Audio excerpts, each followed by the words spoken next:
Good afternoon. We'll go ahead and call today's meeting to order. First, we'll have our delegates, and I believe Miss Heather Davis is not here yet. If so, we'll have. Okay.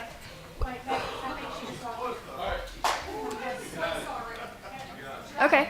And if you wanted to wait and let Aaron go first, it doesn't matter. It's up to you. Okay. Great. No, it was the nick of time. Okay, well, I'm going to pass it off to Mr. Smith, and he'll read off the delegate statement to you. So we have two, I think. Is that correct? Okay, so I'll just read this once, so if both of you just acknowledge it. Thank you for your interest in addressing the Hamilton County Board of Education during your presentation. Please address the board as a whole, not individual board members or administrators. Also, please do not present complaints or concerns you have about an individual employee of the school system. If you wish to voice those complaints and concerns, you should contact the central office and ask for a meeting with the superintendent, since the superintendent is responsible for individual employees. Limit your remarks to 5 minutes, and we'll let you know when you have 1 minute left. And I believe this, you can kind of glance at that clock as well, so you may begin. All right. Hello, my name is Heather Davis. I work at Eastlake Elementary, and I've been in education for 4 years. I wanted to speak to you today regarding the differentiated pay policy for Hope and Promise schools.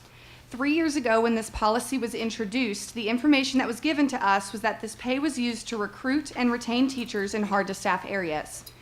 We were informed that this pay was contingent on receiving a 3 or higher on state assessments level of effectiveness. However, we were not told that our attendance was going to be a part of that policy.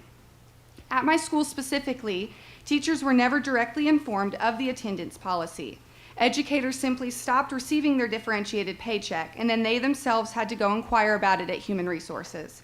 The process for notifying teachers of their lost differentiated pay has also been incredibly inconsistent. Some teachers received warning emails before they lost their pay, others did not. Some got letters in the mail once they had lost this pay, but many also did not. The entire process has been incredibly unclear. It's no secret that teachers working in these high-need areas face many challenges on a daily basis that other schools in the county see only once in a while. To prove this point, I asked my 5th graders, what are things that your teachers have done for you outside of just educating you?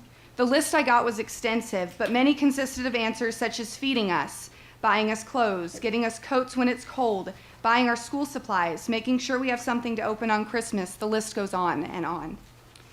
The very policy and compensation itself shows that the teachers who choose to work here face these extra demands.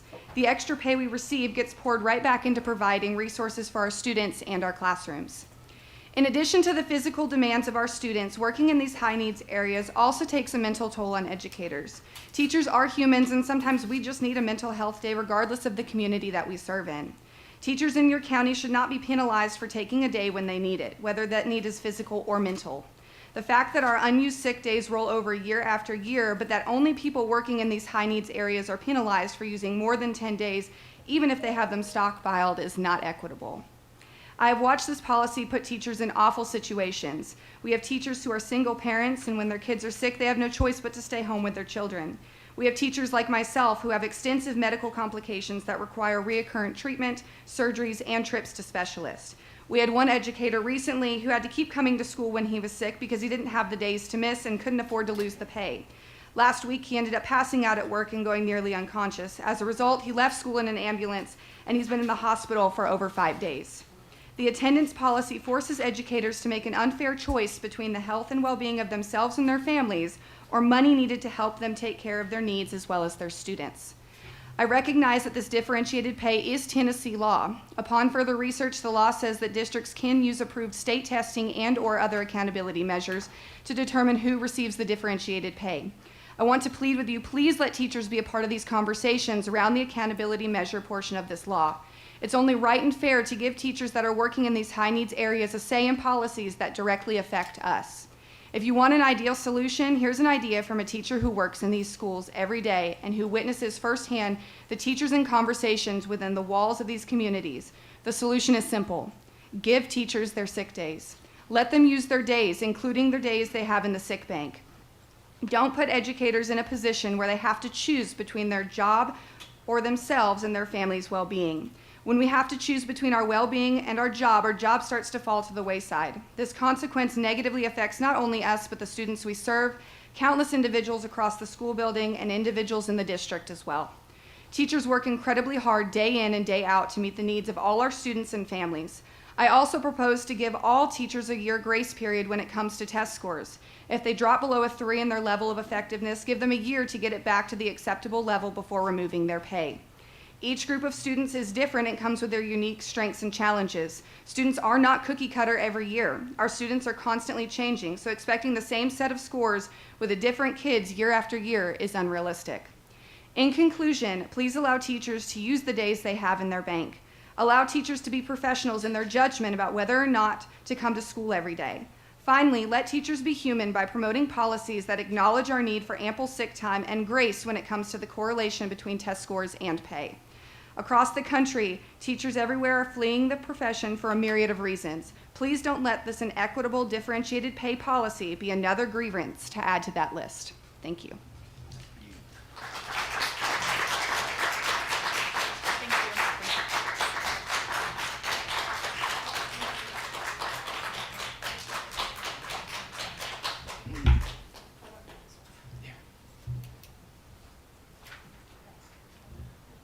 All right, no worries.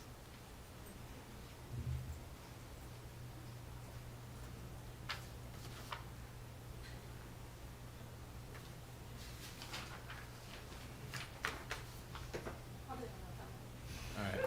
I'll be brief. You on have my 13 seconds. All right. Just, it's all right. Oh, don't worry. I mean, I can blow the egg if you like. All right. So my name is Aaron. I'm with the Tennessee Education Association. Thank you all for being here. I've spoken with some of you about this. If you're a teacher, if you know a teacher who got a pay cut for Christmas, please raise your hand. So every one of these people, right, is losing collectively thousands of dollars because they had the audacity to get COVID. They had the audacity to get pneumonia. They had the audacity to stay home with their family when they got COVID and pneumonia. I have a member who spoke to me about her daughter attempted suicide, and she had the audacity to go spend some time in the hospital with her. And now she's losing thousands of dollars. She's at risk of losing thousands of dollars a month. Now, Heather gave you some really good solutions, better than the ones I can give, but here's my stupid ideas anyway. Number one, just reinstate the darn stipends, right? Simple, easy, the policy's there, you know who the people are. Second option, try some kind of means testing, right? Open up retroactive FMLA. Find people whose absences are coded for COVID. I was told that only 26 people are losing the stipend because of COVID. I think that's 26 people too many. So find some way to means test it. Find people who their observation was a 3 or their achievement was a 3, but if their school-wide is what dragged them down to a 2, give them their money. They've been doing their work. They were serving the students in these schools. Your third option is to do nothing. Let these teachers lose their money, or the teachers who are just at that cusp, who in a month or two have to decide if they're going to come to school sick and endanger their students, or risk thousands of dollars to pay their rent. So I'm done, but I've got some teachers here who might want to share a story or two with you. Come on up. Make it very quick. Yes. Our timer isn't going off yet, so I think we're good. Hi, I'm Brooke Gavin. I've also worked in Hamilton County Schools for 4 years, and I unfortunately lost my differentiated pay unbeknownst to me. I got a letter right before Christmas, and the amount of stress and problems that caused for me and countless friends, teachers in the county, has been like very, very stressful, and such a quick turnaround that we got that pay for 5 months from August till now, and then all of a sudden now the plans that we made using that money for our students, for our general lives, now we can't keep up with that from January until July, even though we did get it for the first couple of months. So I was also curious, if we can't get that money back, I'd just love to know what it is going to. Like, it would be nice to know where that thousands of dollars is being used for in the county for teachers' retention or student growth. So that is, I guess, a question, and also how it has impacted me. And thank you for your time. Hi, I'm Sarah Cross. This is my 5th year in Hamilton County Schools. I drive from Cleveland to come teach my students because I love them. I taught for 3 years at Orchard Knob Elementary and Hardy Elementary as the art teacher, going back and forth. We did lots of community projects. I love working with this community. I'm now a kindergarten teacher at Orchard Knob Elementary at a low-performing school. We knew this. I lost my differentiated pay because we are a low-performing school. My LOE is a 3. I am an effective teacher. I love my kids. I love what I do. I'm also a single parent who counted on this money, who is losing now thousands of dollars that I was counting on. I'm really hoping that you all will reinstate the differentiated pay for those with the low LOE, as well as the sick time. Because we all, and you know, we're here because we love our kids and we want what's best for them. This money helps us to do that. You know, as teachers, we don't make it enough anyways. I'm sure you would probably give us more if you could, so hopefully that's what will happen. Thank you. Thank you.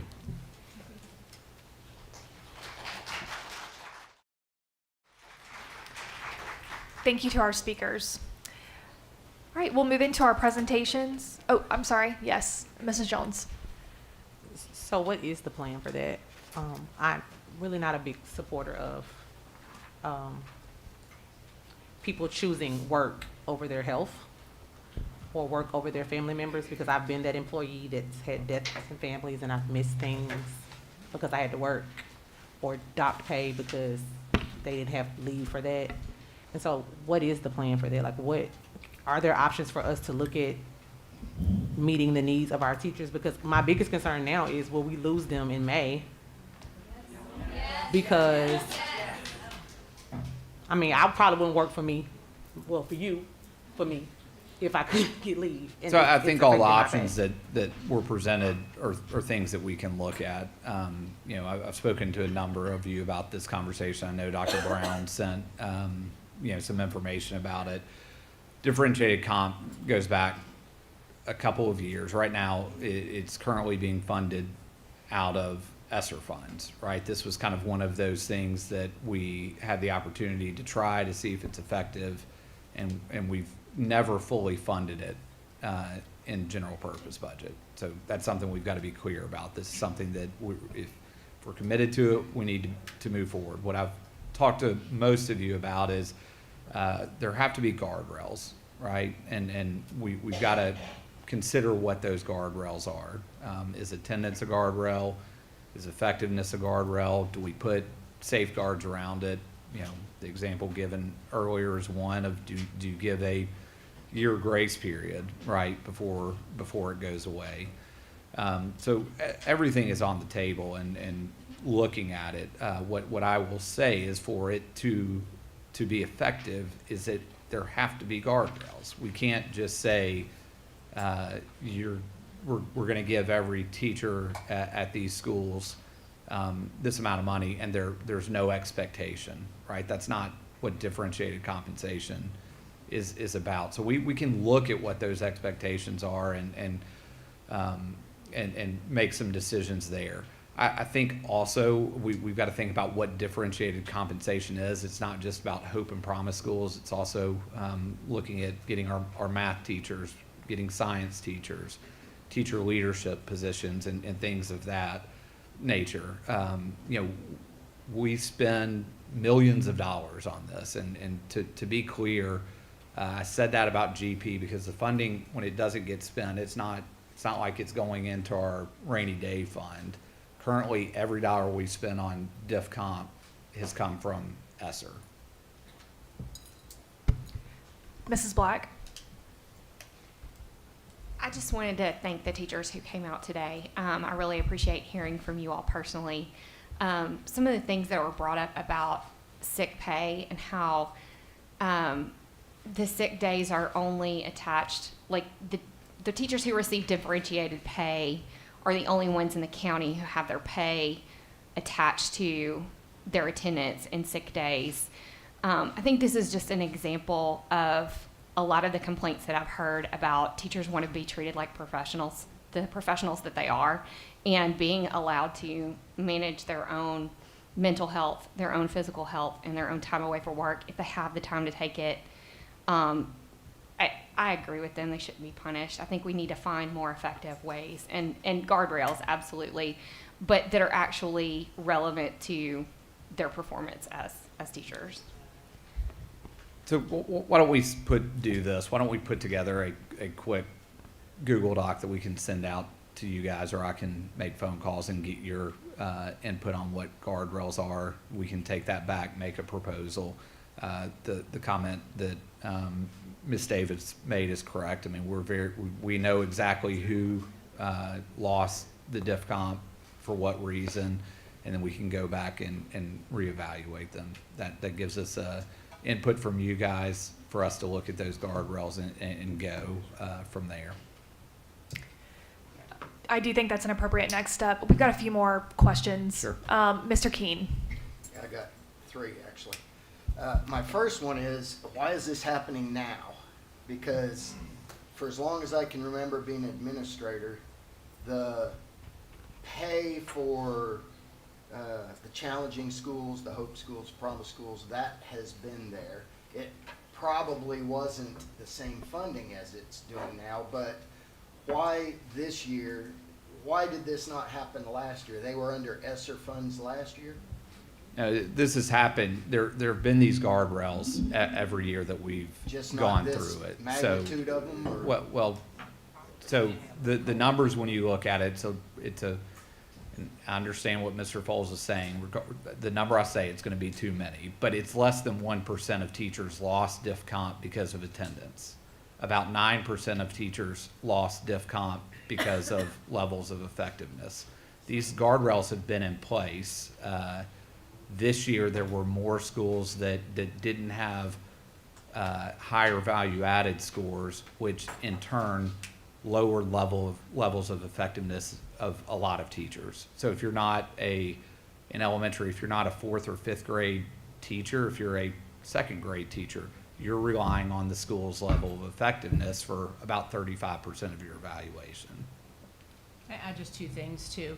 So this is the 2nd full year of differentiated compensation. So the hold harmless period has held. This is the first time anyone has lost it. So to the time period, there's been a 2-year hold harmless. And then specifically why this time during the year, the state doesn't finalize LOE until November. So while the testing is in May, there's lots of iterations. So we started the school year without knowing the finalized LOEs. All right, so I guess my other question, and Ms. Davis was very organized. Her speech was, point after point after point. She made a comment that she didn't realize, she understood it was attached to the LOE, but that it wasn't attached to attendance. So Yeah, I'm going to ask Dr. Brown to come up and talk to us about specific communications that went through. And that was my last question. That's right. Thank you, Dr. Robertson. You know, I think as the talent office, we're always looking to continuously improve, right? When we think about communications, we want to make sure that we're communicating with all of our employees with great facts, accurate information. So what we did this past year, over, I guess, last school year in May, we tried to communicate with all our employees. We had our communications director send out a video explaining diff comp. We posted all the information on our website, FAQs.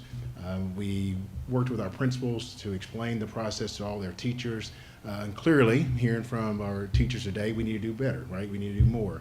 When we make a hire to all of our employees, the business partners or HR coordinators, they discuss with the employees stating that they may be eligible for diff comp, and we direct them to the website to get more information. But we're clear in explaining that there's a mixture, LOE as well as attendance. I believe the wording states, approved attendance or good attendance. I will say that, one person is too many, but I will say that at the end of the day, a lot of the communication, what I'm hearing, is for teachers that I decide to send warning letters to our staff because we have about 150 teachers that's on the cusp. So we look at missing 10 days or more will force you to exit the diff comp. And so I sent letters to all our teachers that's sitting at 6 or more, right? So it's like 146 of our employees. They're still receiving diff comp. We'll look at those numbers again at the end of March. But when it's all said and done for attendance purposes, there was only 15 of our staff members that lost it. But there was 146 that received warning letters, and I want to emphasize those teachers are still receiving. I just felt it was trying to communicate, let them know that they're on that number, right? They're at 6, so be mindful of what's going on so they don't lose their diff comp. So. Can you repeat those numbers for me again? 146 received warning letters, and how many? There was 146 of our employees received warning letters. That means they have met or missed 6 or more days, but they're under that 10-day threshold. And then there was 15 teachers that lost due to attendance, so we'll add under 1%. We have over 1,400 staff members that's receiving diff comp. When I say diff comp, that's hope and promise of the funds we're talking about right now.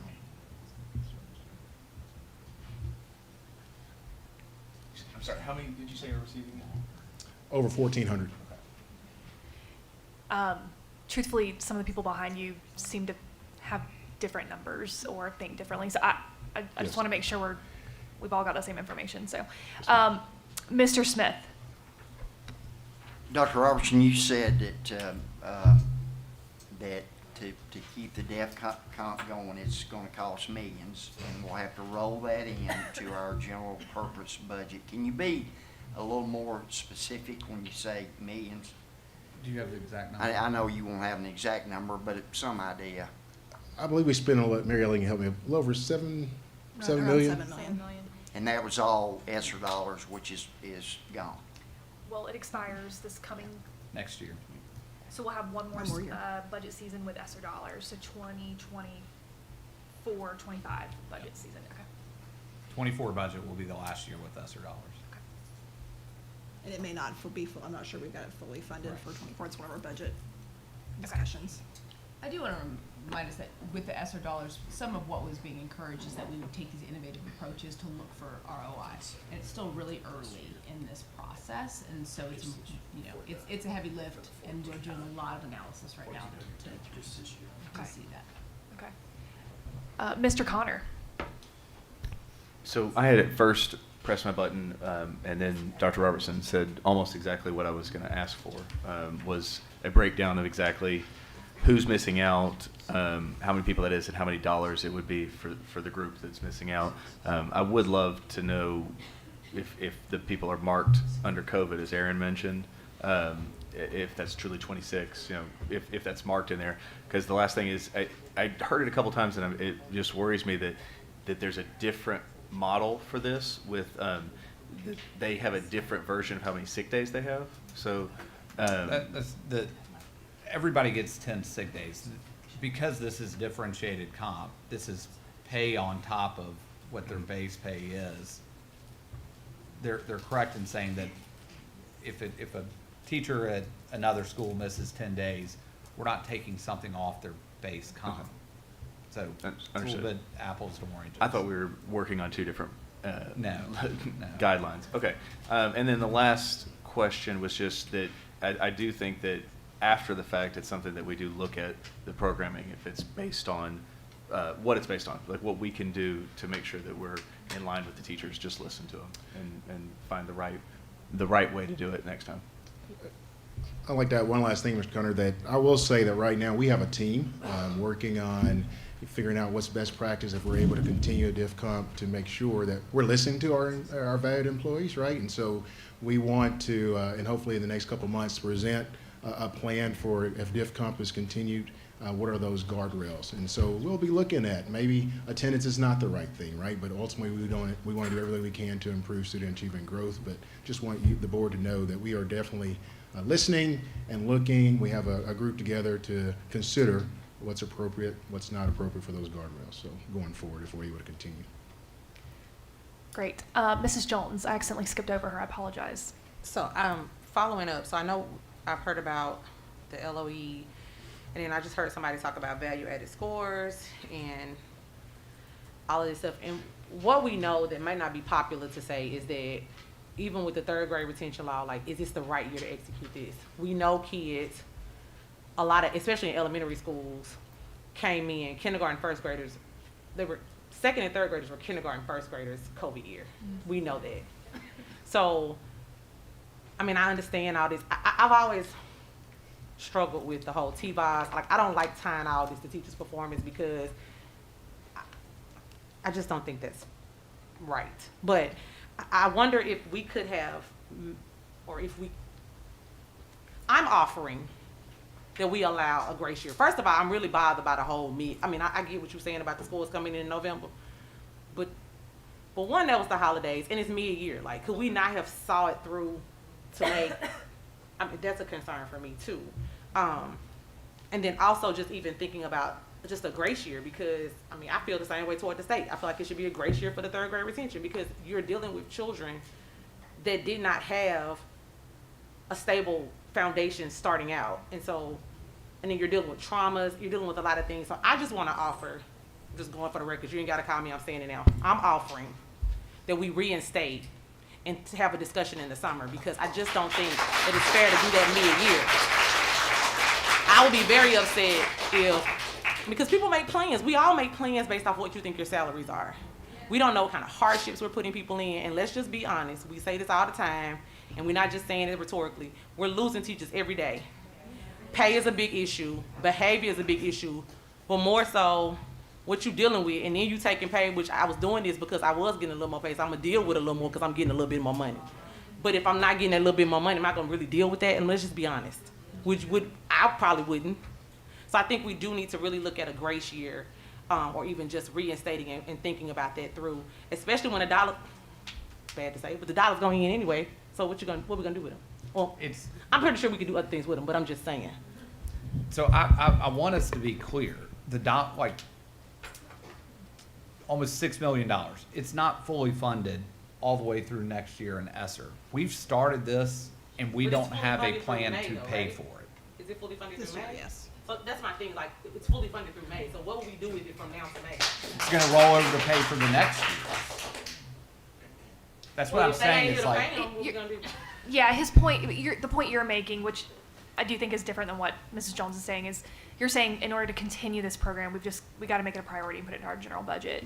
that's right. I think what she's saying is that because it's already in our budget, she's asking that it be prolonged through May, and then we make a decision in May. So am I interpreting that correctly? Yeah, I'm just kind of like, what will we do with, I mean, I get what you're saying, but if they're not here for next year, and if people are listening to us, and God knows our friends in the media are going to play it, what's going to happen? Okay. Dr. Wingate? Great. Mrs. Robinson? Well, I was going to ask, is the pay increase based on the subject or the location of the school? And then, do we have our numbers to see how effective these teachers are that teach? Yes, ma'am, that's a great question. So the program is designed in 3 tiers, and so we have Tier A, which is our related arts. Tier B is more like our core staff. Tier C is our hardest staff, so that's really our recruiting method with our math, science, and that's across the district because we just need high demand, right? And so we have those tiered different percentages, anywhere from 2.5% up to 20%, depending on the content area or the tier that falls, hope or promise. Right now we're looking at that data. We will say, thinking about even this term when over 1,400 staff members received diff comp, I will say, about 1,250, all those teachers are 3 or 4 or 5 above. So when you think about over 1,250 teachers with the game, I understand the scoring, but when it's all said and done, they receive a 3, 4, 5, which shows student growth, and that's the direction we want. We are seeing in some of our hardest staff schools, retention rates are higher, right? And that means I'll call out one school specifically. Hardy. The retention rate there is out the roof over the last couple of years. Again, this is a principal that really invested in doing what's right for the school and being able to bring a staff together and keep a staff. And so that alone has been, value added when we come to a diff comp. So. Thank you. That is terribly important. Thank you. Thank you. Dr. Wingate, do you want to speak? Okay. So a couple things here. Let's just assume the 1% is correct of teachers who lost differentiated pay because of attendance. Do we have any idea of that 1%? How many of those folks missed because of a prolonged illness or a prolonged sickness, not just taking one sick day at a time? Do we have any idea about that? Yeah, I would say that I had to look into that. I gave you the number as 15 staff members that lost it. Now again, because if a teacher was on FMLA, that's not counted against them, right? And so all those days, professional leave, personal days, none of those days are counted against the teacher. So I had to really look into those numbers to see why those 15 people, was it just normal sick or was COVID involved, Right. et cetera. So. Right. And then those folks that lost it before or at the end of the first semester, so they lost it because they'd already used 10 sick days before Christmas? Exceeded 10 days before Christmas, yes, sir. Okay. And actually exceeded 10 days when I ran the numbers, which was late November. Okay. So I'm just going to say this. This is not in defense of anybody. Obviously, between the way this was rolled out, maybe the way it was communicated, just a lot of maybe missteps in that regard. And I'm going to say this not as a school board member, but I'm going to say it teacher to teacher. This is my 25th year to teach. I taught 10 in this system, 8 of those a core class with a state end of course test. 75% of my students every semester, special ed students, that their test scores counted against my evaluation. I didn't miss days. I was a head coach of 2 sports. My downtime was December and dead period in the summer. As a teacher, not as a board member, because we got work to do on this policy. We need to make it better for everybody. But as a teacher, I had no time for my colleagues missing 2.5 days a month in a school where students need a teacher there every day. If it's not a prolonged illness, I'm not interested in how many stockpile days you got. That's as your colleague.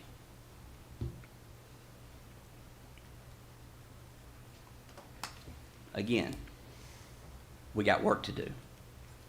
The school system's got work to do to communicate to teachers better, to treat teachers like professionals, but teachers need to act like professionals. I didn't take days, guys. They had to tell me to take my professional days at the end of the year. And I took 2 of the 3 in May when everything was done, and I slept. But what I'm saying is, if you're a teacher and you're a professional and you're in a high-need school... No, I'm so sorry. You'll have to leave if you're going to have an outburst like that. Thank you. What I'm saying is, don't come in here and talk about how you need more days when you've missed 10 before Christmas. Again, if you've had COVID, that needs to be addressed. That's not just taking a day. But taking 2.5 days every month, that's not helping anybody. And again, I'm talking to the 1%. Talking to the 1%. And if the shoe fits you, then it does. If you're in the 99%, you don't have anything to worry about. And again, that doesn't affect any policy that's going on here. That's just teacher to teacher. Thank you. Okay, I'm going to take the last round of comments of people that have pressed their button, and then we're going to move on to the next topic for the sake of staying on topic, on time. So, Mr. Perez.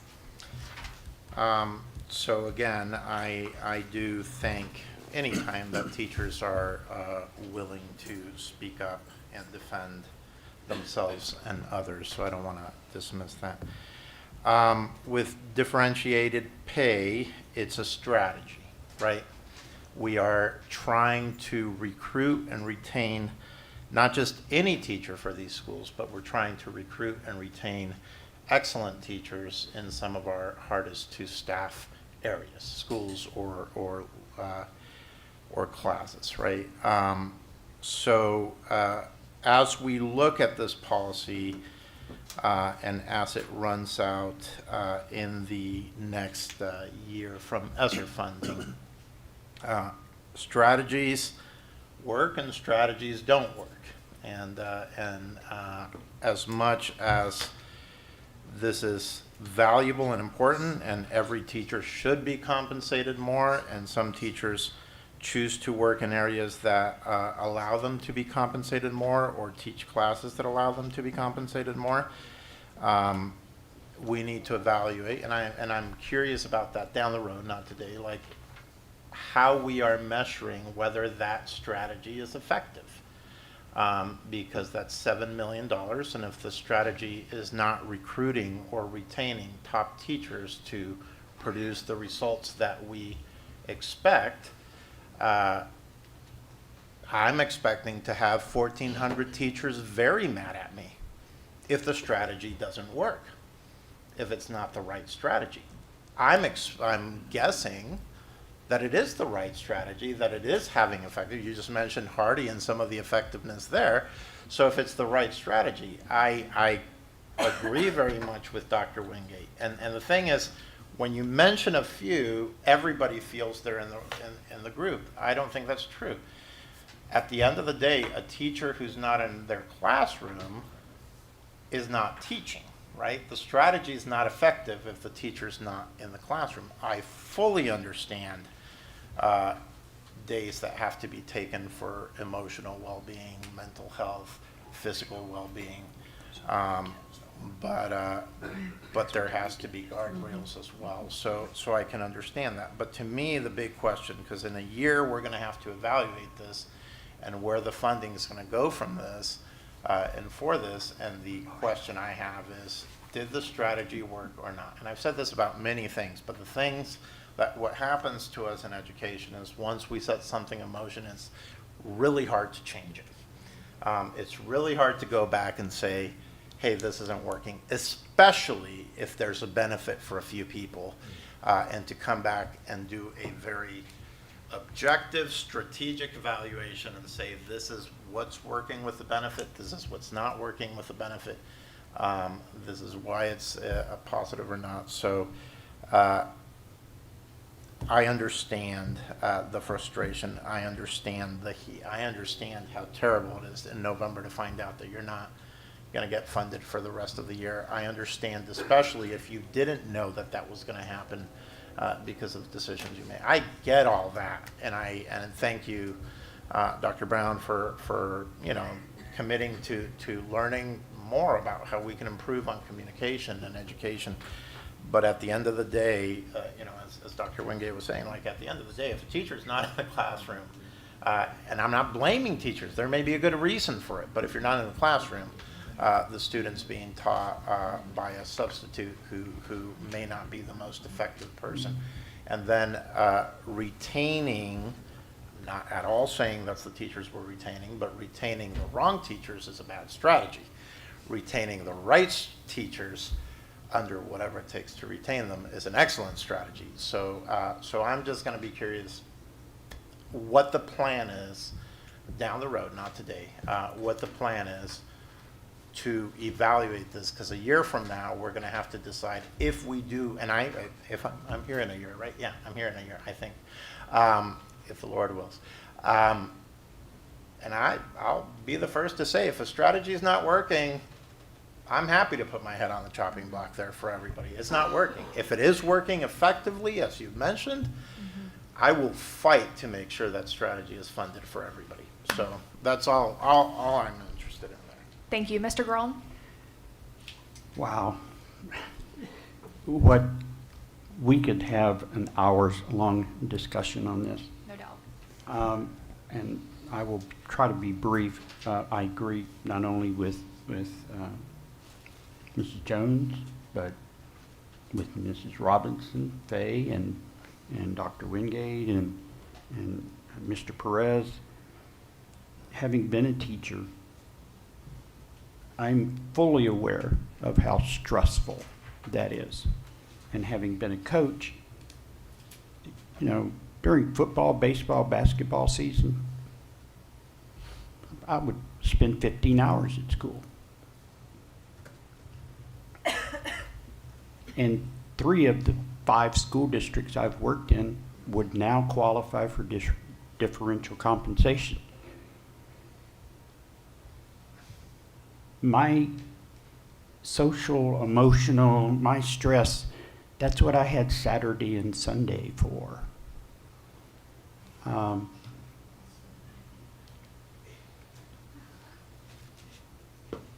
If you're going to be a professional, then you need to at least, if you're going to sign a mortgage, don't you read the contract?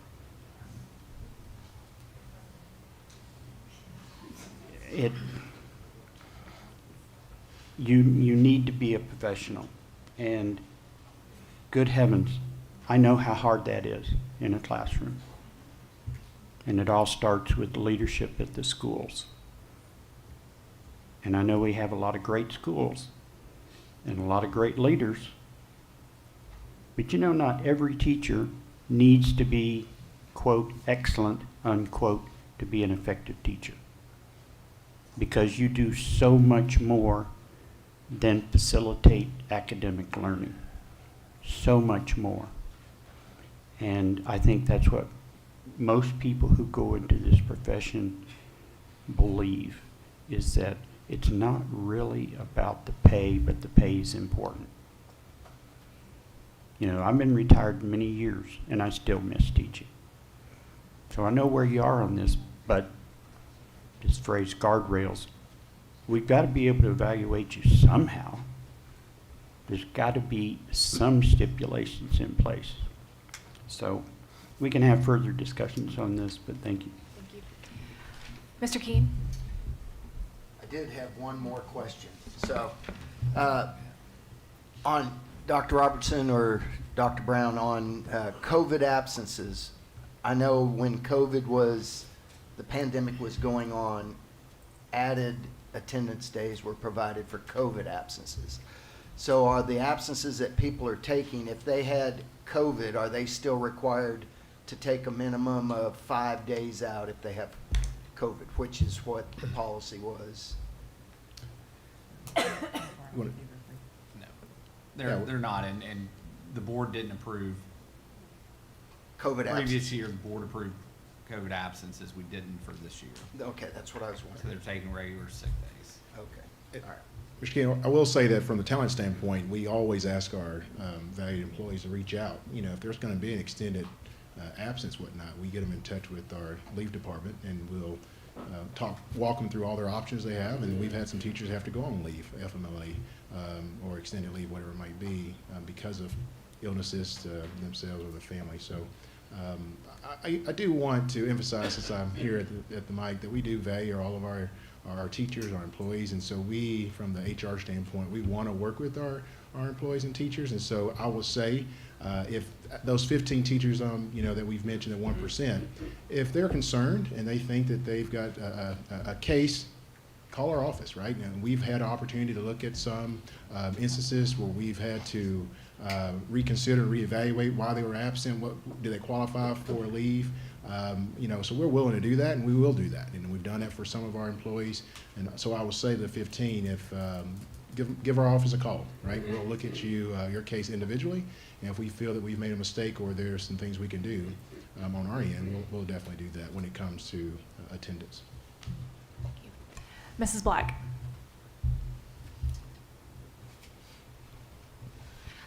I just want to say that I have a lot of empathy for working in a high-stress job, working overtime and pouring yourself into it. I am one of those who didn't make it through COVID without quitting my job. And so I have a lot of respect for any employee who is in this kind of high-stress situation, who has continued to go on and tried to find a balance between taking care of themselves and fulfilling their duties. I am really concerned because I hear a lot of talk about retention, and I hear a lot of talk about teacher crisis, and I hear a lot of talk about teacher shortages, and I hear all of these wonderful plans that we have that are working, like Grow Your Own, to recruit more teachers.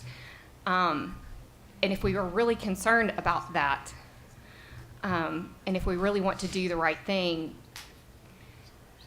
if we want to keep the teachers that we have, this ain't it. This ain't it. I agree with Mrs. Jones. I would like to see us reinstate this. We funded it through this year and come up with better guardrails, something that is effective. I appreciate the ideas of wanting to dig into why if this teacher missed because of COVID, or if this teacher had like a sick family member, and that just goes back to the original point of we're not trusting our people. And you don't get the best performance out of your employees and out of your people by putting the thumb down harder on them. You get better results by trusting them. And I've said my piece. I really appreciate y'all coming and standing up for yourselves and advocating for yourselves as professionals. The last few years in many of the service professions have been extremely difficult, and I appreciate y'all being here. Thank you.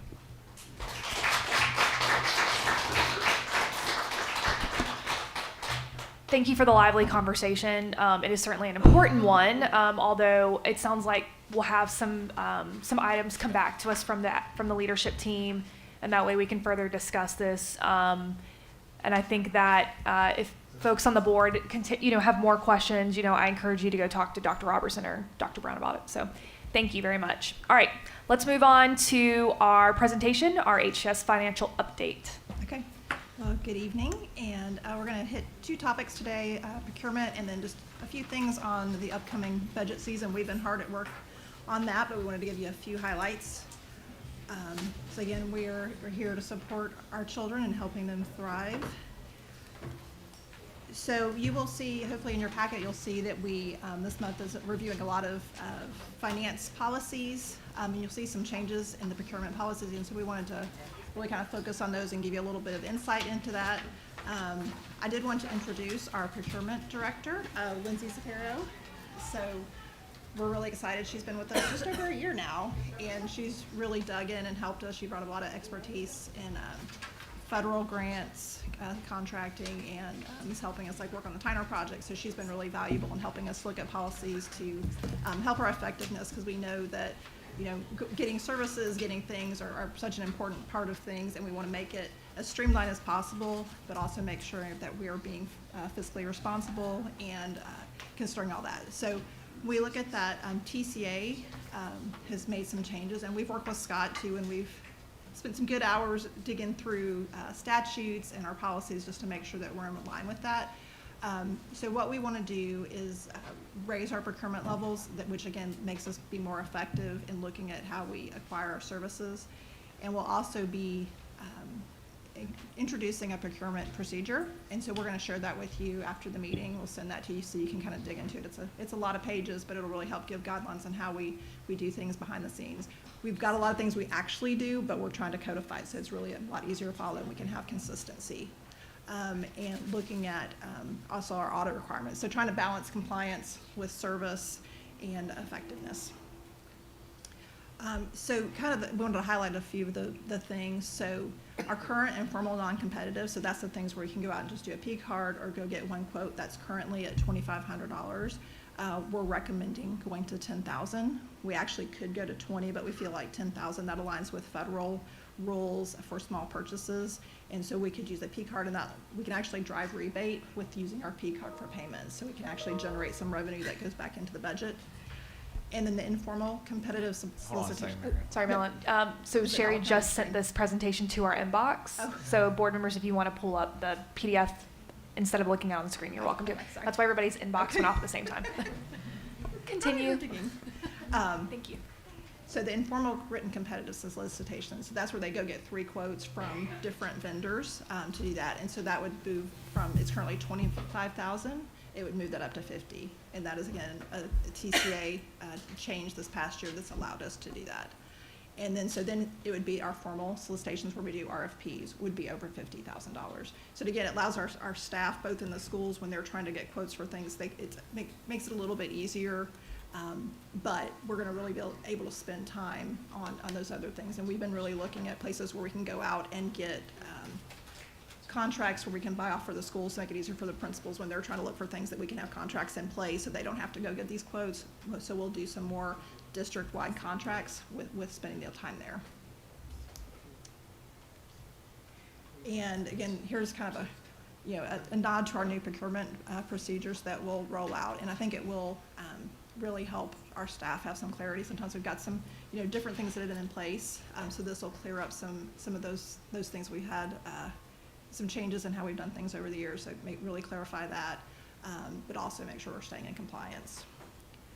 And rolling it out, so it's a first read tonight on the policy, so we can obviously work through any questions that you may have.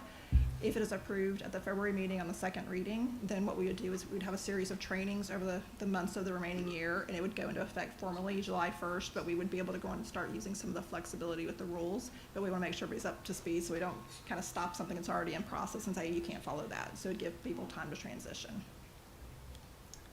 So that is all on procurement, but like I said, the policy's in there, and we get to that. We can answer any questions you have about specifics.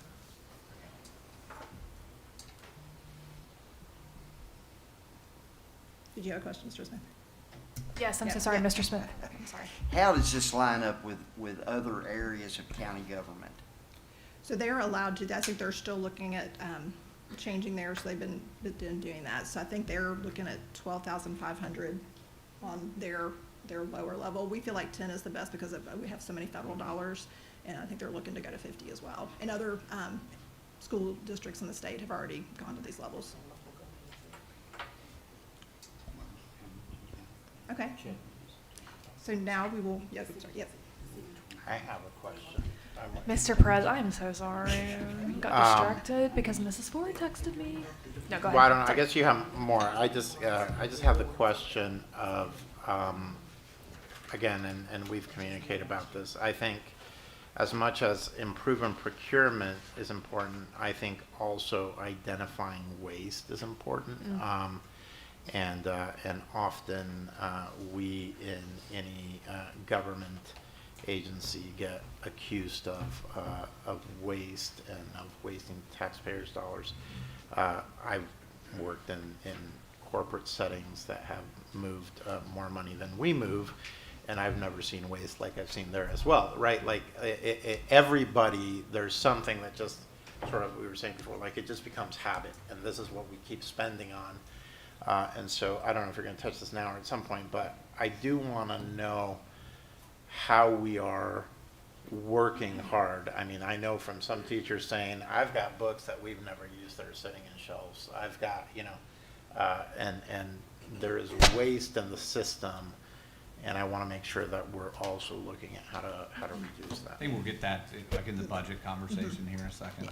Okay. And I think it's both things. I mean, some of it is looking at more effective procurement, so getting better pricing where we're looking, especially when you look at the schools, a lot of schools are individually going out and getting things. If we can get a central contract, we can get better pricing and making sure we're doing things effectively. And some of these changes will free up some staff time so that we can do some analytical stuff and look for opportunities where we, I found places before where we pay for a district-wide contract and then individual schools are also getting things, so we're wasting money when we could all be under that umbrella.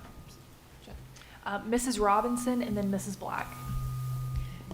Did I hear we would save money by buying in volume, and as well as it would reduce federal audits? Yeah. So at what is the borderline for the audit and no audit? So it's more just making sure that we're following all the procedures and we have clarity so that the schools have clear rules on what to follow on the rules, so we're just following consistently and we can make it easier to understand. And then just one piece is that the federal rules, they have a $250,000 limit where they say where you can procure, so we're actually underneath that. You want to follow, continue to stay under that? Yeah. Okay, thank you. Okay. Mrs. Black did not have a question, so feel free to keep going. Okay. Okay, so we are going to switch gears into budget world. It's my favorite time of the year, so. And I've been spreading the love among our leadership team. Yeah. So we just wanted to hit a few things, again, preparing and getting our heads around there. They've actually already touched on it some, but ESSER II funding will end this year. So we're wrapping up that. and looking at any things that are on that, and making sure we can communicate where the funds are ending. We actually sent emails out to folks the last couple days, just making sure they understood where some of those fundings are going, and looking at the activities there, and are they things that we want to continue into GP budget or into ESSER 3.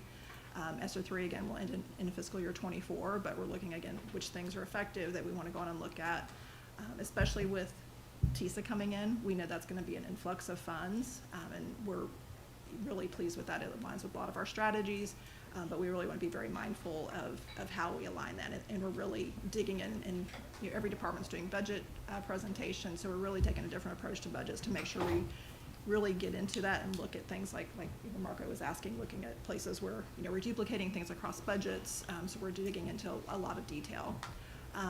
And then again, making sure that the 24 budget plan aligns to our new strategic plan. So it's good timing. We're aligning those together and considering that as we roll through our budget. As you also saw, we rolled out our new staff budget model, which is kind of a hybrid. I think you've all gotten a little versed on that, but we're really excited about that and how that can help us, again, get the resources to the schools, and it will actually streamline our budgeting in some ways so we can better see where those resources are. With that, you will see in your packet today also some new base positions, both for academic press and personalization, and we need to go on and get those jobs posted so we can have people ready for next year. So it will be in next year's funding. The positions will start next fall, but if we need to get them now so that we can start getting quality candidates and have them ready and on the ground in the new school year. Can we, do you mind if we ask a question real quick? Sure. I personally have a question. With the funding formula that you presented to us for each of our schools recently, it did not have any element of ESSER 2.0 or 3.0 like married into those numbers, right? Okay. And then with ESSER 2.0 going away in the next year and then 3.0 the following year, are there significant items between 2.0 and 3.0 that will have to go away unless we put them into the general budget? Okay. Are you going to get into that? Or? Not tonight. That's Okay. part of the budget process, and we're reviewing that in all of our meetings. Okay. At some point, though, we'll hear those items. Yes. Okay. Awesome. Thank you. Yeah. Any other? Okay. And so we've got just an additional projection just to kind of give some perspective of basically, 24 budget is going to increase, and we're going to have the ESSER and TISA in play, and then at 25, when the ESSER goes away, it'll drop back down. And you can see kind of the blue was BEP, so you can see the change from going from BEP to TISA. The projection we have for TISA was from March last year, so we have not gotten a new projection. We're optimistic, we'll get something in the next month or two, but we haven't gotten an update on when we might get a new projection. So we're working with that projection in our model until we get additional information. And another thing, when we have done budgets in the past, we've just looked at the GP operating budget. We're really, along with our strategic plan, where we started last year kind of showing the braiding of funding, we're really looking, so this is all of our funds, includes the federal and the state grants. A lot of the state grants will roll into the TISA funding. Pre-K is the only one that stays outside of that, but we're really taking a holistic approach to looking at our funding and really understanding our positions and what funding they're in and how we leverage those across our different areas. Great. We've actually had a question from Mr. Connor. I can wait until she's done. I just wanted to. We'll wait. Sorry. Okay. I just wanted to give them Budget's exciting, gets everybody. It just gets us so excited.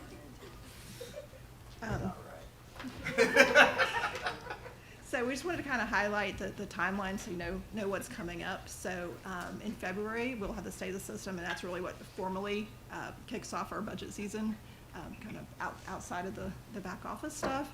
We'll have our community budget meetings, and I think they're still working on exactly how those will lay out, but we've had those in the past, and that's where we kind of get some voice into our budget to help align with the strategic plan and then what we hear in the community. Obviously, there's some things we're already listening, but this will be the formal part of that. And then in March, at the March board meeting, we will do a kind of budget preview where we'll dig a little bit more into the revenue. We'll talk about some of the other funding sources and the community feedback, and that's where we'll again really jumpstart the conversation. And then April we'll have a board workshop, and that's where you'll get your big budget book. We will dig into sharing what are the things that have gone into it and lay out the budget, and then the vote will be at the April 20th board meeting. So like I said, we're really just trying to kick off the budget conversation today, and let you be thinking. I know we have a finance committee meeting, and I assume we'll have some other conversations there, but we just want to make sure we get you started, especially since for some of you, this will be your first time going through the budget process. And so we just want to make sure we're well informed and everything we can support you. All right, Mr. Connor. So I want to bring these things up so that when we get to the actual gist of our meeting, we can just vote on the things. So I've actually had the opportunity to meet with every one of the principals in my learning community and in District 6 and talking about these sheets that we've got where we're talking about which teachers have been lost and which teachers have been retained and where we're adding in. And across the board, I will start positive that adding the seed coach has been unanimously happy from every one of the teachers that principals that I've spoken to. It's a great asset. It's actually doing what we talked about every child belongs, making sure that we've got that there. The two things that I want to bring up that are important that we make sure that we actually show that. So if every child truly belongs, as we say they do, then providing mental health support is a non-negotiable item. The reality is that a mental health crisis does not care if it's a Tuesday or the counselors or seed coach is at another school or campus that day. Emotional challenges do not come and go on a schedule, so we need to be prepared to provide support to students on every campus, every day, period. There's one glaring issue on this, and that's that not every one of our campuses actually gets a seed coach. We have to make sure that the language of this is changed to every school campus, every school building. Otherwise, we're doing a disservice to certain students that don't happen to have all of their classes in one building. So that's something that I challenge you guys to bring back to us. It's not an ad. When we vote on the seed coaches later, the job description's still there. It just takes care of all the kids as we should. And then the second thing is something that is a little bit harder to digest in here. So 2 of the schools in my zone that I met with are magnet schools. And so we ask a little bit more of the magnet schools. We hold them to a different standard, both of what they are supposed to do to stay in that status and of what is expected of the people that get magneted, get attracted into that group. So in keeping with those accreditations, and a commitment to the seed coach at the school is an amazing thing, but we need to acknowledge that commitment to the children and to the support for those schools. And I think that this model should include a magnet coordinator position. So that each one of our magnet schools has the ability to juggle those pieces that other schools don't necessarily have to, of making sure that the people have gotten the correct amount of volunteering hours, that the students have hit all the marks that they need to continue to be in a magnet school, as I've already said. But it's something that is slightly overlooked, and I think it's a miss that can be easily rectified. That one is creating a position that we would need to then vote on, but I do think that it's a miss that we can easily correct. So I just wanted to make sure I understand what you're asking. Are you asking the leadership team to go back and look at how to add these items into the budget? Is that what you're requesting? Well, so not necessarily that this is totally budgeted yet, because we still haven't even seen how many students they actually have. I mean, we're looking just at Red Bank Middle. We have the opportunity to have a 60 student swing based on open enrollment. So this isn't done yet, but there is at least one school in our of the 76 that is so far apart that they would need another seed coach, Okay. and instructional coach. But then for all of the magnet schools, this number of teachers boils in that job that we've always had someone doing at magnet schools, and so they're essentially losing not just a teacher but also that coordinator position. So where this number says 4 on this school actually means 5. In theory. So that's my challenge, to make sure that any campus that is having school at 2 different campuses is considered to need 2 seed coaches. And then the second part is to make sure that the handful of magnet schools aren't double losing where it only says 1. Okay. Just want to make sure that it's clear on what the request is. So. Yeah, we're clear, and Okay.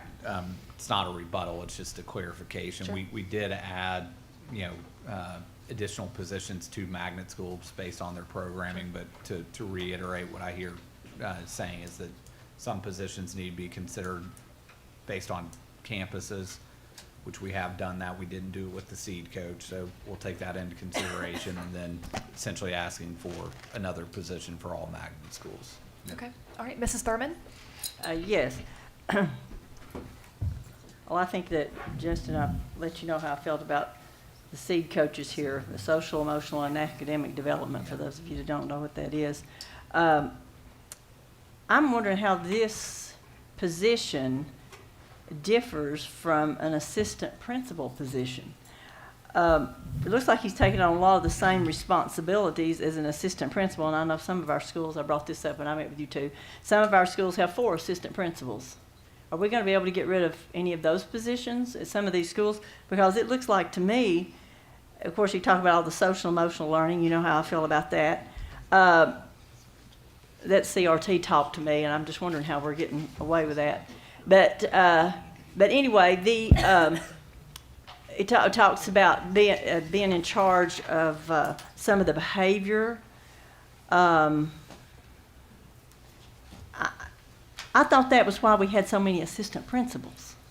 And here again, I just don't understand. You say we're putting it into the school, but if you're putting more administrators into the school, that's really not putting it into the classroom, I guess is my feeling. I'd rather have another teacher than some of these in some of our schools, because you know the social workers and the assistant principals and all of this. It seems like the more of these people we put in, the worse behavior gets, I guess is my thing. Because at one time we had a principal and assistant principal, and then we had a principal, assistant principal, and another assistant principal, and what they call the dean of students, and then you add another assistant principal for some schools, and then you add something else and you call it by a different name, and you have all these administrators in schools, and some of these, and I'm just wondering, we used to just have a principal and assistant principal, and I know the behavior is even though we've told it's getting better, it's not, that if we're having to have all of these people to handle behavior, that ought to tell us that we're having a problem with behavior, which we are, and quit telling people it's getting better, like I say, because it's not. And I just wonder, is there any other position that we can get rid of in administration in the school if we're going to hire these people in all the schools? Yeah. So, a couple clarifications. If you've heard from us that we've said behavior is getting better, this model is based on what we've heard from the community and what we've heard from here, saying we've got some work to do. So, a couple clarifications. So well, I know that the behavior report came out and I saw, so that's what I'm going by. But go ahead. I'm sorry. Okay. The assistant principal is different. This model, based on what we've done the last several years in the old model, is it's only based on enrollment, right? So doesn't matter what school you're at, if you've got X number of kids, that's how many APs you're getting. So we're not adding assistant Well, principals. I know we were. I said through the years we've done that, and that's why we've done that, because that was going to be that's supposed to be one of their jobs, is to handle the behavior, and then we keep having trouble with behavior, so we hire more people to help the assistant principal to help with behavior, who was hired to help the principal with the behavior. Yes, ma'am. And I'm just wondering where it ends. Yeah. So what the theory of action here is that we have recognized that kids are coming with different issues, right? The difference between a SEED coach and an assistant principal, there's the one very clear one, is that we've intentionally written the job description that it doesn't require a teacher license. So it's not another administrator. It could be a teacher, it could be someone with administrative, but it's recognized, and we've got plenty of people in our community that have worked with kids for years and have done a great job of connecting with them and helping them to get connected in schools, in the community, and with adults. And so, we can name those people, and we're trying to attract qualified people that can help us build those connections for kids. That's a pretty significant change. Adding the supports from the SEED coach, upping the ratio of counselors to students, increasing the social workers, is trying to be proactive on the front end of what we've heard people say, and we've heard it from you, is that when kids act out, they're typically trying to tell you something, telling you about a barrier or some need that's not getting addressed. So we're trying to address those on the front end. What's on the academic press side of our framework is that we're expecting assistant principals to spend a lot more time on instruction and supporting teachers. And so by putting these in place to support kids, the assistant principals and the principals will be able to do what we've been asking them to do on the academic press side. So I think what is big to think about here with going back to what Mr. Perez said of trying to cut things, this model, we keep saying 25 million additional dollars. It's really 34 because we've identified $9 million in FY23 that we are cutting to put into this staffing model. So it's, in reality, it's 34 million additional dollars. And this is not central office directed. It's guided autonomy on the school's part to be able to say, what are the needs at school X? They're different than school Y. And you've got the autonomy to use these funds to address those needs. So I think, in my opinion, Ms. Sermon, this is something significantly different than anything that we've seen in Hamilton County. Thank you. Mrs. Robinson? I'd like to know who and how the students are evaluated for the need. And number two, do the parents or the guardian have to give their okay for our counselors to talk with the students? Sure. So I think it's multi-layered, right? So if a counselor or a C coach or a social worker is meeting regularly with a student, there's always a parental conversation and approval. So anytime there's anything that would be any kind of regular, that's an absolutely yes. Most often, anytime a child is having a one-on-one conversation, even if it's just a child that doesn't usually, but just having an unusually bad day and needed some support, an adult will pick that call up and say, hey, I'm talking to so-and-so, this seems what's going on, this is what we've agreed to, that kind of thing. So that communication between the school and home, we strongly encourage to happen, and it is happening. I think your question is if they meet regularly, do the parents know? And the answer to that is yes. That is the expectation that would be happening. What's the average number of sessions, or is it year long, or? So this is another needs there? Yeah, this is another space where we think the ability to differentiate within this model is really, really helpful, right? And so in some of our schools, something will surface, like coming out of COVID, we had lots of students who lost family, right? So we started supporting around grief. You know, are there moments where we need to kind of have some circles, some touching base, helping kids understand those grief pieces. That isn't sustained for years and years, but it might be for a certain period of time. If there's a crisis situation and we're being responsive to that crisis situation, we'll carry the child through that crisis and then give them the bridges. When you need help, you know where to come and ask for it. So it really varies based on the child's needs. The other thing that happens in our schools regularly is a parent will call and say, my kid's going through some stuff, I'm not sure what's going on, I really need someone, I need help, can somebody help me? I think she needs to talk through this or that thing. There's a divorce, whatever the thing is. And so our ability to be more responsive, not just to what the kids are showing us, but to what families are telling us, you know, what's happening kind of all around us is what this model is really intended to do, is to be flexible in that space. But I think your central question is do we partner with families well? And we always want to partner with families. Is there a measurement? Is there a measurement for success? Yes. So I think zooming out, the way we're going to be looking at this personalization for effect over time is going to be we would expect that our kids are going to come to school more, right? So we would expect that daily attendance is going to go up and chronic absenteeism is going to go down. That's largely and individually by student. We would expect that behaviors are going to improve, that if we put intentional things in place where kids are feeling more connected, they feel like they belong more, they're going to come more, their behavior is going to improve. So we expect to see that data change over time, and then we think that both of those things can lead to greater levels of learning. So is this an increase in what's already in place? This is absolutely us, I think, being even more intentional to say we believe that child well-being is directly connected to how they do in school, how they feel in school, and therefore how much they learn in school. So this is absolutely an extension on that belief. Yeah. Mr. Grohl? I just have a question. What's the difference? How many, well, you may not know this, how many instructional coaches do we have at all of our schools right now? So right now, this current staffing model, it's putting an instructional coach at every school. So it'd be 75. So 75. Some schools have more, though, based on, they can find it out in the title. What's the difference between a current instructional coach and a seed coach? So then instructional coaches is on the academic press side. It's someone that's working with teachers, working on instructional strategies, working on curriculum. The seed position is on the personalization side, working on helping kids get connected, addressing behavioral issues, working directly with teachers around classroom management. So it's on that other personalization side. I would say instructional coaches also work dominantly with teachers, whereas seed coach could work with, they could be student facing or teacher facing. But the instructional coaches are mostly. But you're saying that these are social, emotional, and academic development.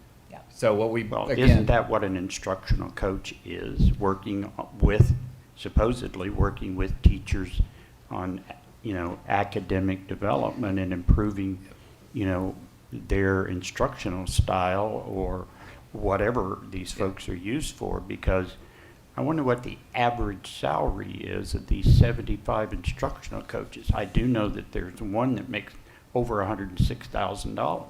it's $77,000.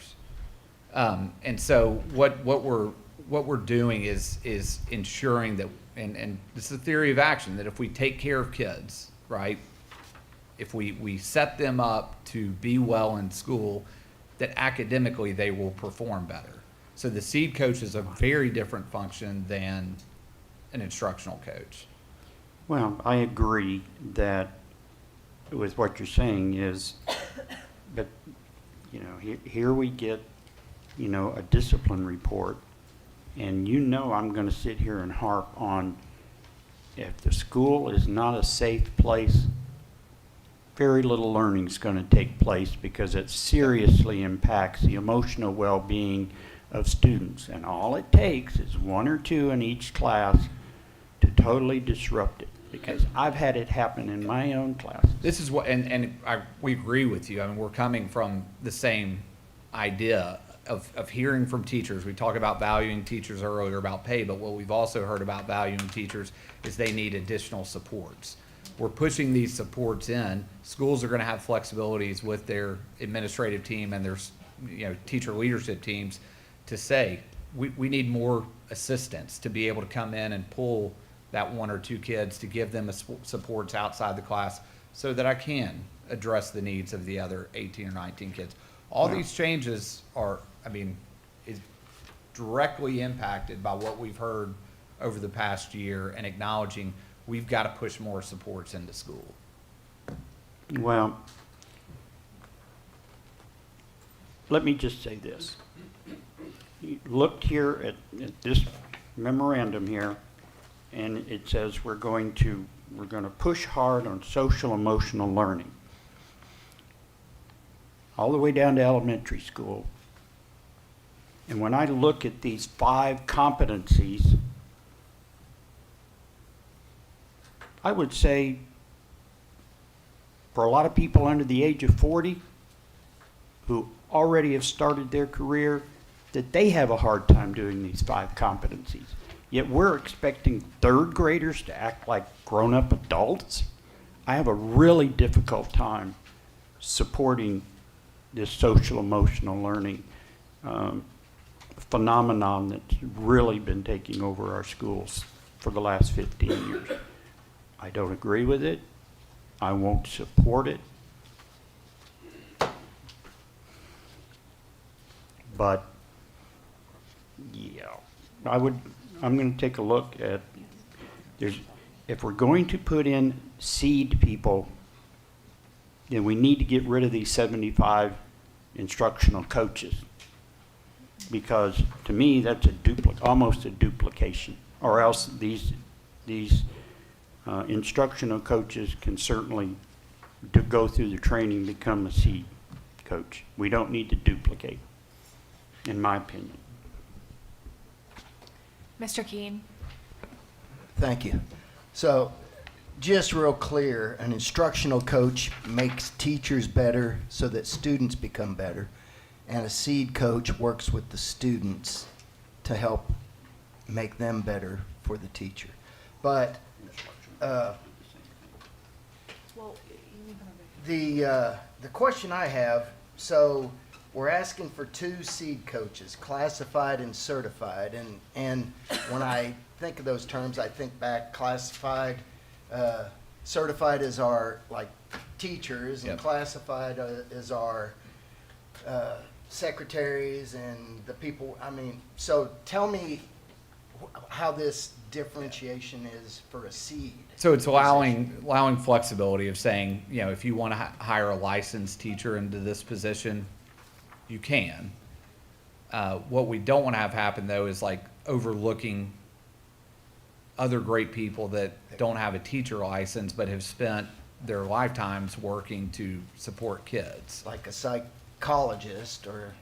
Well, psychologist, or I mean, Right. I'm saying this. I'm not kissing up to But it Joe is. Smith, but I told many of you that if I were a principal 10 years ago and had this position, I would have hired Joe Smith in this position, right? I mean, he's someone that's worked with kids forever, doesn't have a teacher license, but would have been great in this position. 10 years ago, Joe. I'm looking for a job. I saw him enough at my school, I was going to let him work with me too. Yeah. So we're putting 2 of those positions in every school. No, we're putting one. We've got 2 job descriptions, so if a school chooses a licensed teacher. So it's one or the other? That's right. Okay, because here it says, we request approval for creation of the 4 position titles. So I just wanted. We have to have a make- position title for the licensed Right. teacher and then one for a non-licensed teacher. And then is it going to be an RTI teacher and an intervention teacher, or an RTI or an intervention teacher? No. So the RTI teacher, that job description, we changed it a little bit because they're gonna be doing some facilitation, which you see in that. Right. Right now, that job description is being used to really define interventionists, which are just generally student-facing, running small groups. The RTI teacher will do some intervention directly with students, but will also facilitate and coordinate the RTI So that program. one is 2 positions. That is 2 All different right. positions, yes. So then my next and hopefully final question is, so using the staffing model, there was talk about adding a school counselor to every school, and then possibly or expectedly a social worker to every school. Every school, the counselors will be staffed at 1 to 350. And social workers, if you're under 400, will have a half-time social worker, and if you're over 400, will have a full-time social worker. Okay, and then also a seat position. That's at every correct. school. All right, I just wanted to be clear on that, thank you. Okay, Dr. Wingate. Yes, I think we're overcomplicating this. I think we're overcomplicating, and I think we're politicizing it, and I don't think it has near the implications that. So, correct me if I'm wrong, and you, the way it's been explained to me, this is a unique position. It's not an administrative position. Again, correct me if I'm wrong. This position is about supporting teachers. And I'll give you an example if this is correct. I mentioned this 3 or 4 years ago on this board that I'd love to see something like this, a partnership, a community partnership. It was Upper East Tennessee. I sat and listened to a school district talk about rural county in Upper East Tennessee. A partnership between law enforcement, between the local mental health services, social work, and the school system, to the point where these types of positions existed in schools to handle many different types of issues. Something as simple as a first grade student gets off the bus, and within 5 minutes in the classroom, the teacher obviously knows something's happened at some point since I last saw this child, either over the weekend, since 3 o'clock yesterday, whatever it is. And immediately, the position, seed coach, whatever you want to call it, able to pick up the phone, call, that individual comes, takes a student, maybe they only take them for 15 minutes, walk them to the cafeteria, get them some orange juice and a sausage biscuit, and within a half hour they're back in the room and they're learning. Or maybe it's, much more serious, and at that point, that individual is able to, for the good of everyone, the student, the peers, the teacher, the school climate in general, get that student the help that they need. And I'm all for that. I'm all for whatever helps teachers teach. They are trained and licensed professionals by the state. They are experts in their field. They're not experts in the things that they're having to deal with every day that come in to the doors of school systems all over the country. I see it every day. Anything that helps a teacher focus on what they do well and stay in their lane, I'm all for it. I think it's unique. I don't think it's related to anything we've done before. It's not a social worker. It's not an assistant principal. It's not somebody tasked with showing up every day and trying to help English teachers instruct at a higher level. If we're able to add some folks, again, who are there in the building and able to do those things, I think it absolutely benefits our school system to be able to do that. So, Thank you. Mr. Smith. Not a question, but more a comment. What I'm hearing from all my principals is that they're excited about this model because of the autonomy it gives them to do some things that they've been wanting to do for a long time. And I'm not looking for a job, I want to make that clear. But the pushback that I'm hearing, and I'm sure you guys probably are too, is they are confused with regard to their allocation and how you're coming up with that number that allocation is based upon. I don't know if y'all have been hearing that kind Enrollment number? Or Yeah, right. Yeah, we've got an FAQ. We'll Yeah. share with y'all that Yeah. they've got access to. So there seems to be just a great deal of confusion about that. I think that the way I understand it, if a principal wants to use part of his allocation to have this seed person, he can do that. But he doesn't have to do that. Is that correct? That's Seed not correct. coach is in the base. Okay. The supplemental is where they've got guided autonomy that if, they wanted, say they wanted to fund an assistant for the seed coach because they've got bigger problems than what one person can handle. Okay. Yeah. And that's where the autonomy comes in, because there may be some schools that needs 3 of them. I don't know.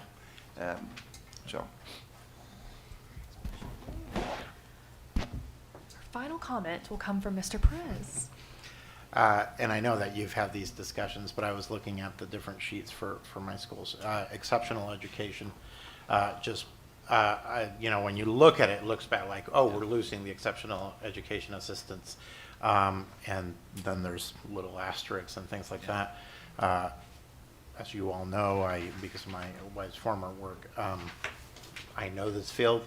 One student might require 1 full-time assistant, so just please keep that in mind, that there are students where because of exceptional education, those assistants need to be counted in the base formula. So, Yeah, I think the only thing I would say here is that what we put in the model was trying to ensure that every single child in Hamilton County could go to any school. So there's 2 exceptional ed teachers that are pushed in and funded that way, 1 for inclusion and 1 for self-contained in every single one of our buildings. That is in addition to the way we've been staffing ex-ed. So ex-ed supports are still flowing through our ex-ed office, through the funding through IDEA, directly towards schools. This is actually supplementing and supporting our ex-ed students even more. Great. Thank you so much, Mary Ellen. Great presentation. And if we have additional comments or questions, we'll hold them for later in on the agenda on the topics of the positions added. Okay, we're running behind, but we need to move into our transportation discussion. And so I'm going to propose that we have our transportation discussion, take a 5-minute break, and then move into our actual board meeting. Transportation discussion can be really quick. Great.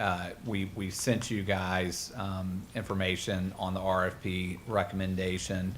We're going to bring it back to you in February for a vote. We're getting you the full proposals a month in advance just so you have time to look through it and ask any questions end of January going into February. So this is a prelude to voting on it in February. Okay. I know we have Mr. Allen here. Do we want to ask any questions while we have him? Does anyone have any questions on this topic? Okay. Yeah. Brandon Allen's right there. Yeah. Okay. I mean, we've held you hostage for I an hour have and a one. half. Excellent. Please ask the question. Will the qualifications, MVRs, background checks, how many violations will you allow in 3 years or 5 years? Will that be in the packet that we will get later on? You should already have it. First Student put that in their bid, how they do their background checks and everything. Most of or all of the bus driver backgrounds does come through Hamilton County, so we do get to look at those before we put the driver behind the wheel. Not only is First Student looking at it, but Hamilton County employees are as well. I've glanced, but I haven't dwelled in. Yes, ma'am. Very deep. Thank Yes, you. ma'am. Great. Mrs. Jones. So Brandon, Yes, ma'am. you and I talk a lot about buses, right? I think the public is very aware that I stay with my thumb on busing because of 2016. So I understand that I see we had 2 contracts here from the email. This might not be a question for you, this might be a question for Dr. Robinson and Dr. Sharp. I'm wondering, like, going forth, especially when we talk about services like, and not to take away your job, I'm not trying to do that. Yes, ma'am. But I would like to hear from the people. The same way like when SSC came and did this big proposal to us, I'd like to hear from the people that put in the RFPs. Like I honestly would like to hear from Zoom. I mean, I looked them up and they seem quite interesting. And I was kind of impressed. So, I mean, I'd like to hear their proposal just as we heard from First Student in the past. I mean, I don't know. For me, I'm always, because I know when we had the bus accident, we had RFPs and we were told, it's not a lot of bus companies, it's not a lot of whatever. Well, Zoom, this is the first time I've ever heard of them. So I'd like to honestly hear their presentation. Like, I'd like to hear what you heard, or I mean, I can read what you saw, but I don't know if you talked to them or what. I mean, I don't know. But I just would like to have that opportunity to make sure that we've seen all options versus just what we know to be safe. I don't want to say safe options, but what we know to be comfortable with. We could probably see if they would be willing to set up a Zoom meeting and just give you guys an opportunity to come in. We'd have to give 48 hours if more than one of you. Is that right? And then open up the Zoom, I guess, public, or we'd just have to tape it and post it. It'd be better to do it live. Okay. We can, if you are interested, we can figure that out. Okay. I mean, I just would. I mean, based on what I read, I'd like to actually just hear a little more. Okay. Okay. So we've got a follow-up of setting up you said they would need to be here in person? Is that what you said? If they can't, I mean, they're based out of You could do Zoom. California. So I don't know Okay. if they're gonna be willing to Yeah. fly here for Yeah. the Right, presentation. but I mean, I'm okay with the virtual option, but I would like to. Just know, Fritza, and yes, we do speak a lot. Just know when we put out the RFP, there was different things that they had to meet. They did not meet some things. Just let me throw this out there to make sure everybody's clear on this. They only have 800 buses. First Student has over 46,000. Currently in Tennessee, no one can order a sped bus. You can order it. They won't even give you a quote on it. So with me saying that, me being the transportation director, I would be kind of I'm not gonna say scared, but I would be nervous because I'm not sure if they could get the buses here before we started school. So we need to keep that in mind as well. Is this something I could ask, right? Yes, ma'am. Yeah, I mean, First Student, Durham promised us a lot of things. Yes, ma'am. And here we are. So I'd just like to see what the other options are. I think, like, I don't want the public to get confused. First Student, since we've been with them, they've increasingly done a better job, and we presented, and you can send up updated safety measures. Correct. I mean, their safety specs, since they've been with us, are outperforming averages across Southeast and the nation. So this was First Student was the new company that we hired in Right. 17. Yeah, it was. I mean, I'm just saying, we who was to say we wouldn't have struggles with Zoom or whatever, right? But I Correct. mean, Just saying, I never heard of them before. We heard of Jorman, first student, why not hear from them? Yes, ma'am. Even if they don't come this time, we might, they could be it another time. I mean, you never know, just, I like to hear. Okay. Yeah, and I'll echo on her comment on that. You know, the board did really want to be engaged in that process last go around because of, you know, the very unfortunate events of 2016. And I think I can't speak to, you know, what took place prior to that, but you know, I feel like maybe it was a little bit more internal before, you know, that incident took place. We just all became really aware and charged up about it, and so I think that desire to be engaged possibly still remains here. So that's just to give you some context and history on that. So Okay. We'll reach yeah. out to them and see if they're available. Thank you. You're welcome. Mrs. Black. I've consistently heard from my district, my community, specifically around first students' inability to get Howard students to school on time, that there's 150 to 250 kids who are getting there consistently late every day because of the buses having to run multiple routes. And I know that we've discussed in the past a possibility of, and things have, in other areas, there are students who use public transportation to supplement our student transportation directly with the school system. Have we explored those options for at least high school students who are old enough to ride public transportation as a supplement if we continue to have these issues of not being able to get our kids to school on time?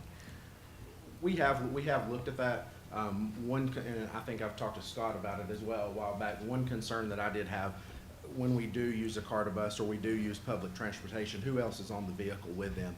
You know, that makes, kind of scares me. I wouldn't put my daughter on a bus not knowing who's on there. But yes, ma'am, we will continue to look into that and see if we can use that. We have fixed the situation that you're speaking of. I've rolled 3 contractors to Howard. Caritza, do you hear this? I've rolled 3 contractors to Howard, and we fixed that. First student, they are short on some drivers. I mean, it's nationwide. We're not the only school district that's dealing with this. Our independent contractors, they're dealing with it as well. There's some of the contractors having to cover more routes. They have stepped up. Joe's familiar with that. We're making it work. I mean, with the driver shortage, we are making it work. We have not canceled one bus route because we have not had a driver for it. Dr. Wingate. Oh, Dr. Wingate. Brandon. Yes, sir. I'd like to commend you for that because I can't imagine the logistical nightmare that you guys deal with. So thank you very much for that. It's unbelievable that you even just said that. That blows me away. So thank you. You're welcome, sir. Thank you. Great. Any more comments or questions on this topic? Thanks for answering my call. Yes, ma'am. Anytime. Thanks for being here. Yes, Appreciate ma'am. it. Yes. Okay, we are going to save committee updates for the end of our voting session, and we're just going to go ahead and roll into our board meeting. Let's take a 5-minute break, and we'll come back in 5 minutes. Thanks.